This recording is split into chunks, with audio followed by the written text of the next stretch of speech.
Lord, glorify my star to shine. Are you a businessman or woman? You need your star in business to shine. I want you to believe me strongly that you are not the one, if you are a business person in our midst, you are not the one that brings customer to yourself. How many customers will leave their house and come and buy from you? Hallelujah. To show you that you have no contribution to this. If you are working, do you think it's because you know too much? No, there are people that know better than you, even having their paper better than you, but you are selected among the crowd. You are married, do you think it's because of your beauty and your obedience? There are people who are humble than you, better than you, but they are still single. I see people say, my sweat. Who are you to say my sweat? How do you ask? What do you know? The business you think you are doing and survive, people have done it with big money and failed. And you are making mistake every day. Yes, God is still covering you up. It is the glory of God that keeping you and keeping your business. Seek for that glory once again. We are talking of double glory. I know God will have glory upon your life, but He's going to double it from today in Jesus' mighty name. Amen. You pass the exam, it is what I know. It's not what you know that matters. People know better than what you know, but they fail the exams. Hallelujah. Lord, glorify my star to shine. A young man in Nigeria, he traveled to London and he was having a week to return back because his visa will expire within a week. And he was believing, telling God, Father, a pastor prayed for me and told me that I'm not going to come empty-handed. My time is expiring. Show me your glory, Lord. He kept on praying that prayer. He kept on praying that prayer. He said he was walking on the street. A man stopped and said to him, can you be my African representative? Can you be my African representative? I'm a businessman, I'm a manufacturer. Hallelujah. He said yes. It is God that programmed things to happen for you. Do you think it was what the boy knew? Do you think it was because the boy was handsome? If it happens to be a lady, then we will say the boy because of his handsomeness. Well, it was a man like him. A man does not bother whether the man is handsome or not. It was the glory of God. And the man from that same day till today become a multi-millionaire. Listen to me. Let us forget about what we know. Let us forget about who I am. Let us depend on the double glory of God. And how can this glory be manifested in our life? 2 Chronicles chapter 20 verse 20. Hallelujah. Chronicles chapter 20 verse 20. 2 Chronicles. Can somebody help us to read fast? We are running out of time. We're supposed to leave here by now.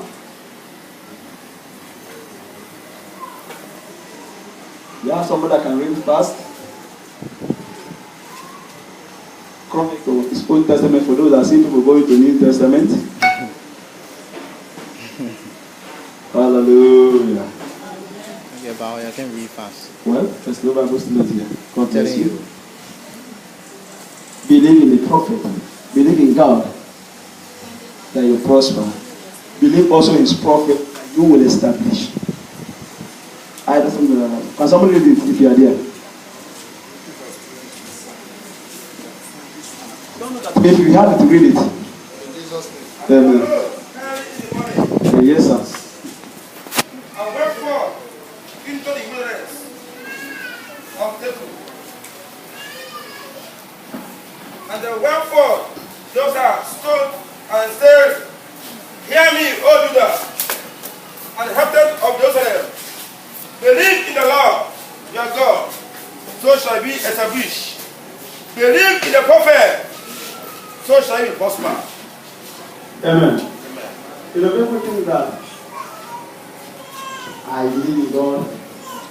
I don't care about pastors. I don't care about people of God. I don't care about the servant of God. You're a liar. God has said to them, the only way to succeed, first believe in God, that you will establish. Right? And the number two thing is to believe in the prophet of God, that you will prosper. And you can never establish without prosperity. Hallelujah. It is when you have money you establish. If you don't have money in your hand, you cannot establish. Which means you can never only believe in God without believing in whom God has sent to his people. And I want to announce to you, I didn't hear it by just like that. God spoke to me that this month of December is month of double glory. And he said to me, the only thing we should do is to release oil upon people's head. Every Sunday, every service, or every Sunday should be 2 times, in the morning and in the evening. So I want to encourage you and I want to say something.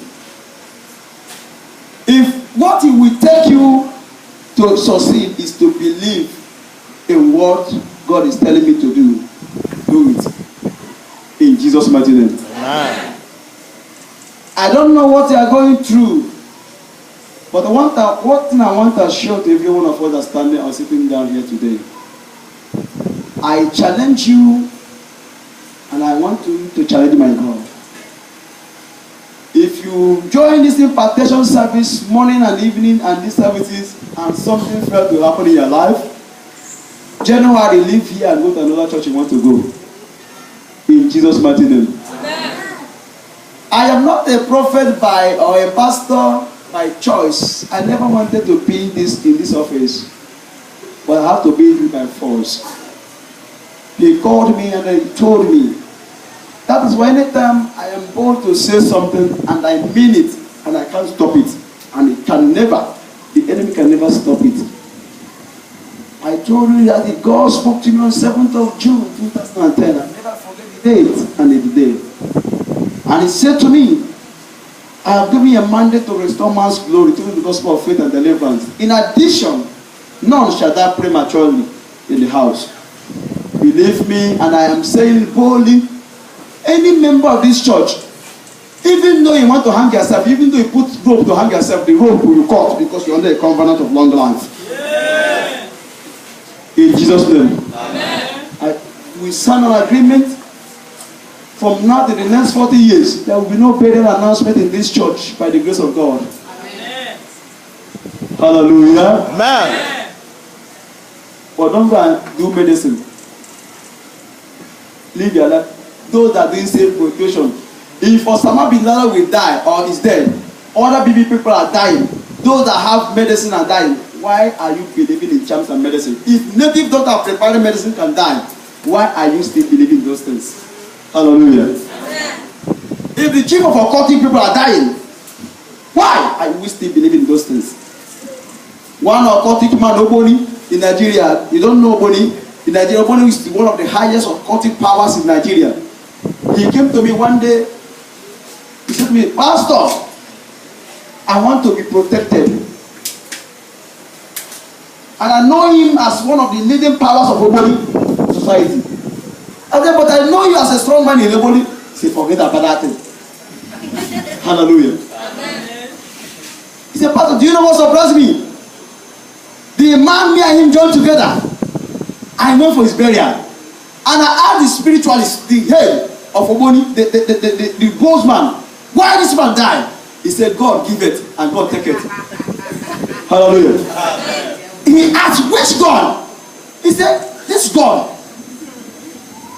He asked me again, you told me that Oboni will protect me. He said, yes. But when God says no, Oboni will not say yes. Hallelujah. I led him to Christ Jesus. And by his grace he's alive. He said, because they told him, after this man, whenever this man died, the next one will be your burial. Hallelujah. Listen to me. There is no protection in demon. I have encountered powers despite my age. And I'm here to announce to you, if you are believing in those fetish things, there's no protection. A Muslim man came to me one time ago. His manhood was as long as this thing. And he was wearing babariga. That's what we call babariga, this big clothes. I said, man, hey, he heard me from radio. He came to me and said, Pastor, I am dying. I went to Imam to pray for me. I have gone to places for prayers. And when I look at him, I said, sir, why did you disappoint the lady? He said, this lady betted with me. How did you know? He said, this lady betted with me. He said, if you leave me, you will never enjoy a woman again. 1 week later, he was going like this. He thinks he's Al-Haji. It's not Al-Haji, but there was a problem behind. Hallelujah. Amen. I said to him, do you believe in the God I serve? He said, Pastor, I believe in your God. He works, he's a senior member, he's a senior staff in Ministry of Finance. I will not call his name. He's highly influential in the Ministry of Finance.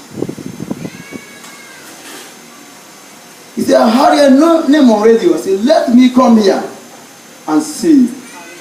And he said to me, I've gone everywhere, 6 bush, 6 cities, and all the 6 places. But listen to me. He asked me how much. Let me tell you one thing you don't know from today. Anywhere you go, they charge you is fake. Hallelujah. Anywhere they charge you, do you know why they charge you? They are having double mind. If you didn't work, at least I've taken my own share. Hallelujah. But those are not